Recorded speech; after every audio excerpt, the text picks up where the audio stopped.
The Legend of Zelda series. Now this has got to be one of the most iconic and beloved video game franchises in history. It's known for its rich storytelling, memorable characters and innovative gameplay mechanics. It's been around for 37 years, and in that 37 years there have been 29 games released in total. There's been over 163 million units shipped and over 3 billion in sales. That's no bad. And with there being rumours of a new Zelda remake on the horizon and also the Switch 2 coming later this year, we've got to have a look into the mainline franchise games that you can play on the Switch right now. So, let's have a look. First up, we've got The Legend of Zelda on the NES. Now you play this on the NSO, which is the Nintendo Switch Online. All these acronyms I know, but we'll get there. So this was created by legendary game designer Shigeru Miyamoto and was released on the NES in 1986. This was a game that introduced us to the land of Hyrule, Link and the Princess Zelda. It's an action-adventure game with exploration and puzzle-solving elements, and kinda set the standard for the future of the games in the series. The gameplay blends action-adventure elements with exploration, puzzle-solving and role-playing mechanics, but the main heart of the Legend of Zelda series lies in its dungeons, filled with puzzles, traps and powerful enemies. Each dungeon contains a unique item or weapon that is necessary for progressing through the rest of the game and defeating the boss at the end. The Legend of Zelda was a groundbreaking game that set the standard for action-adventure games and influenced countless titles in the years that followed.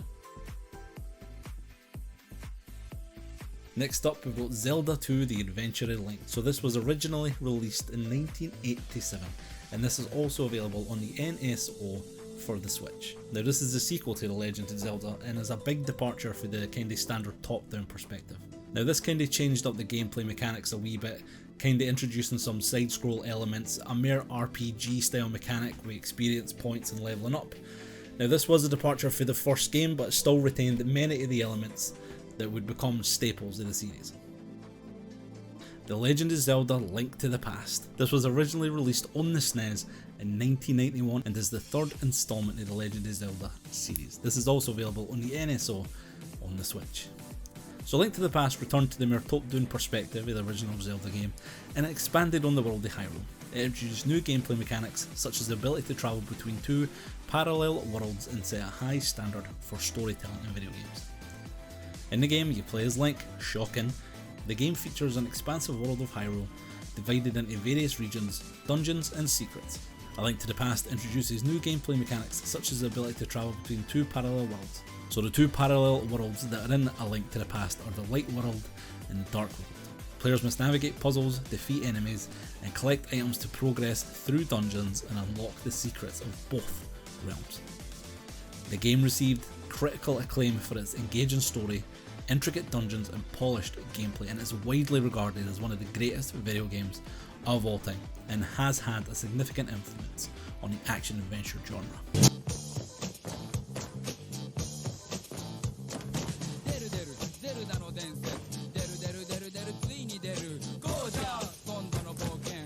Now, this is arguably one of my favourite Zelda games. This is Link's Awakening.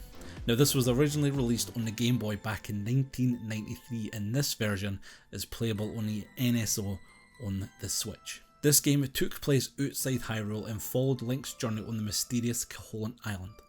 Despite the limitations of the Game Boy hardware, Link's Awakening was praised for its engaging story and inventive gameplay.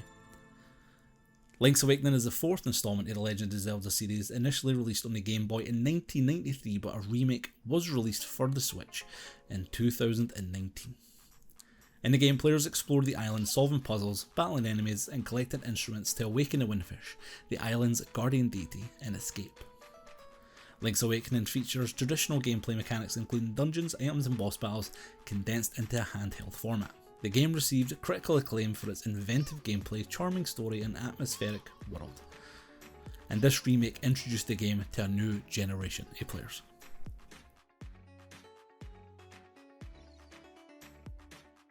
The Ocarina of Time. Now this was originally released in 1998 on the N64. Widely regarded as one of the greatest video games of all time, Ocarina of Time was a landmark title for its 3D graphics, immersive world and innovative gameplay mechanics. Again, you play as Link, both in child and adult forms, navigating dungeons, solving puzzles and battling enemies in a quest to save Hyrule. So Link in this sets off on a quest to stop the evil sorcerer Ganondorf from obtaining the Triforce and conquering the world of Hyrule. Ocarina of Time features a vast 3D world for players to explore, filled with dungeons, puzzles and memorable characters. The game introduces the Z targeting mechanic, which allows players to lock onto enemies and interact with the environment more efficiently. It also features the Ocarina of Time, a musical instrument that players use to solve puzzles, manipulate time and teleport across Hyrule. It's won numerous awards and accolades, including several Game of the Year awards, and its impact in the gaming industry is profound. Majora's Mask. Now it's always a toss-up between Majora's Mask and Link's Awakening for which game I prefer. Majora's Mask was originally released in 2000 on the N64. Now this is a direct sequel to Ocarina of Time. Majora's Mask introduced a time-based gameplay mechanic where Link had to repeatedly live the same 3 days to prevent the moon from crashing into the world of Termina, and it was praised for its dark atmosphere and complex storytelling. Again, you play as Link in this, who is on a quest to save the land of Termina for the destruction by the moon, which has fallen from the sky due to the machinations of the Skull Kid in the malevolent Majora's Mask. The game takes place over a 3-day cycle with players repeating the same 3 days to prevent the moon's collision. With a time-based mechanic, players must strategically manage their time to complete quests, solve puzzles and help the inhabitants of Termina before the impending doom. The game also features a transformation system allowing Link to assume different forms and unique abilities. Known for its innovative gameplay mechanics, deep storytelling and darker themes, Majora's Mask received critical acclaim upon release. It is praised for its unique atmosphere, intricate world design and emotional depth. Over time it has gained a dedicated fanbase and is considered one of the greatest video games of all time. The Legend of Zelda, Oracle of Ages and Oracle of Seasons. Oracle of Ages and Oracle of Seasons are two interconnecting action-adventure games developed by Capcom and Flagship and published by Nintendo for the Game Boy Color in 2001. Again, you play as Link in both of these games, who must save the land of Holodrum in the Oracle of Seasons and the land of Labrina, I don't know how to pronounce it, in Oracle of Ages. In the Oracle of Seasons, Link must restore the seasons, each controlled by one of the game's dungeons, to defeat the evil General Onox and rescue Din, the Oracle of Seasons. Meanwhile, in Oracle of Ages, Link uses the Harp of Ages to travel between past and present to defeat Verin, who has possessed Nehru, the Oracle of Ages. The game features unique gameplay mechanics and puzzles centered around the manipulation of seasons in Oracle of Seasons and the manipulation of time in Oracle of Ages. Additionally, players can link the two games together using a password system to unlock additional content and uncover the true ending. Both games received critical acclaim for their engaging gameplay, clever puzzles and charming visuals, further solidifying the Legend of Zelda series' reputation as one of Nintendo's most beloved franchises. The Legend of Zelda The Minish Cap. Now this is an action-adventure game developed by Capcom in collaboration with Nintendo for the Game Boy Advance. This was released in 2004 and is the 12th installment in the Zelda series and is a prequel to Four Swords. The game follows Link again as he embarks on a quest to rescue Princess Zelda again and save the land of Hyrule for the evil sorcerer Vati. Along the way, Link partners with a tiny magical creature called Ezlo, who helps him shrink to the size of the Minish, a race of tiny beings who inhabit Hyrule. Gameplay in the Minish Cap combines traditional Zelda elements such as exploration, puzzle solving and combat with a unique mechanic that allows Link to shrink down to miniature size. This mechanic is used to access new areas, solve puzzles and interact with the Minish world. The game again received critical acclaim for its charming visuals and clever use of the shrinking mechanic. It remains a beloved entry in the Zelda series and is often praised for its creativity and innovation. So these next couple of games, these are just kind of honourable mentions because you can play them on the Switch and they're very heavily influenced by the Legend of Zelda series. First up is Cadence of Hyrule, Crypt of the Necrodancer. Now this is a rhythm-based action-adventure game developed by Brace Yourself Games in collaboration with Nintendo. It was released in 2019 for the Switch and combines the gameplay mechanics of the original Crypt of the Necrodancer game, but this time it's got the iconic characters and settings for the Legend of Zelda series. In the game, players either control Link or Zelda as they explore randomly generated dungeons set in the world of Hyrule. Cadence of Hyrule features a unique blend of rhythm-based gameplay, dungeon crawling and Zelda-style exploration. It's received positive reviews for its innovative mechanics, catchy soundtrack and charming presentation, offering a fresh take on both the rhythm games and the Zelda genre. Now this game is one of my most favourite Zelda not Zelda games. This is Tunic. This is an action-adventure game released in 2022, developed by Isometricore Games and published by Finji. Set in a fantastical world of ruins, players assume the control of an anthropomorphic fox embarking on a quest to liberate a fox spirit ensnared within a crystal. As players explore and unravel the game's mechanics and lore through discovering in-game manual pages which provide hints, illustrations and annotations. With its isometric viewpoints, Tunic conceals numerous hidden pathways and secrets, adding depth to the gameplay experience. Next up, we've got The Legend of Zelda Skyward Sword. Now this was first released in 2011 for the Wii. Skyward Sword serves as a prequel to the entire series, depicting the origins of the Master Sword and the ongoing conflict between Link, Zelda and the demonic entity known as Demise. In the game, you control Link, Shocking, a young knight in training who lives on the floating island of Skyloft. When Zelda is swept away to the surface world below, Link embarks on a quest to rescue her and unravel the mysteries of Skyloft's past. The game introduced motion controls utilising the Wiimote Plus and Nunchuck for swordplay and other actions. Skyward Sword features a vibrant art style, expansive world design and intricate dungeons, and it also features puzzle solving elements, exploration and character interactions typical of the Zelda series. The game received critical acclaim for its storytelling, gameplay mechanics and presentation. Despite its acclaim, Skyward Sword also garnered some criticism, particularly regarding its motion controls and linearity. However, it remains a significant entry to the Zelda series, providing valuable backstory to the lore and offering a unique gameplay experience for players. Next up is Hyrule Warriors Age of Calamity. Now this was released in 2018 for the Nintendo Switch.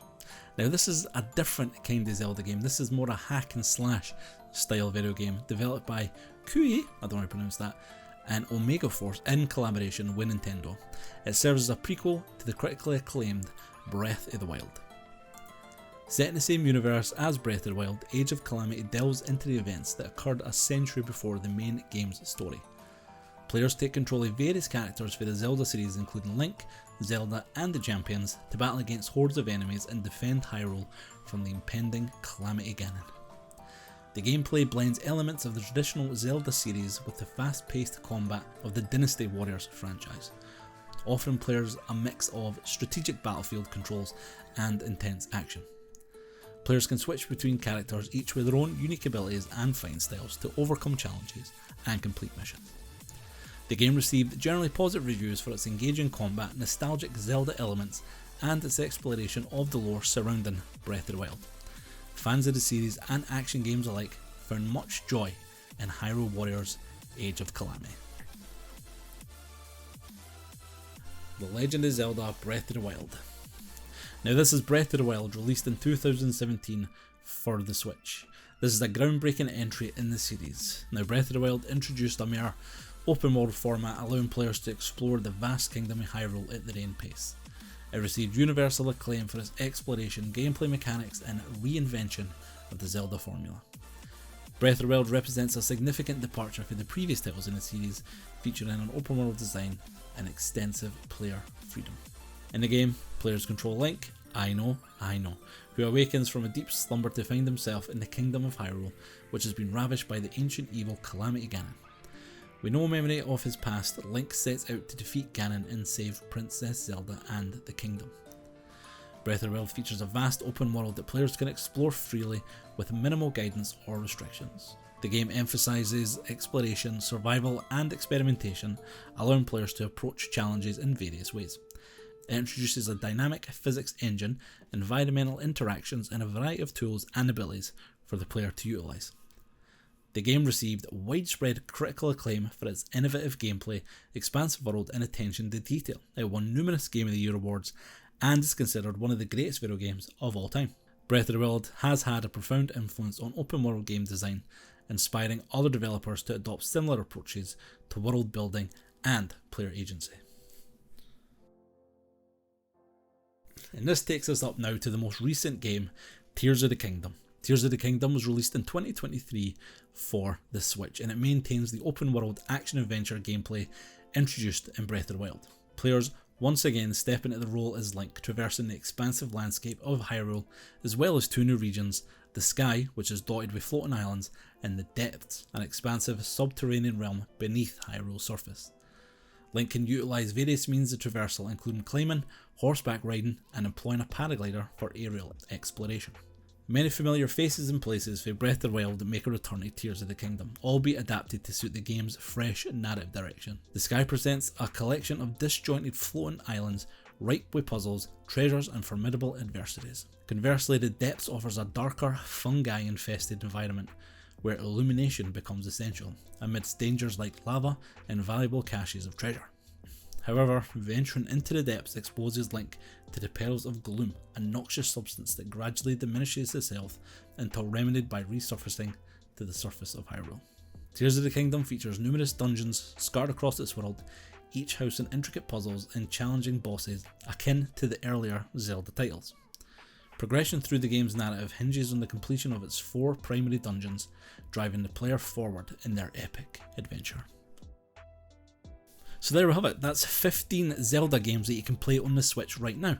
13 games that are Zelda, 2 that are Zelda-ish, but all definitely worth checking out while you can. I didn't think I missed any.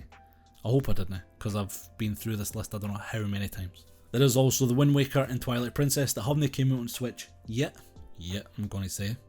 Possibly what's coming. And there's also Link Between Worlds, which is one of the 3DS games, which I think needs to be remade for the Switch. So let me know down below, what do you think the Zelda Remake rumours are going to be? Are you looking forward to the Switch too? And how many of these Zelda games have you played either in the past or on the Switch recently?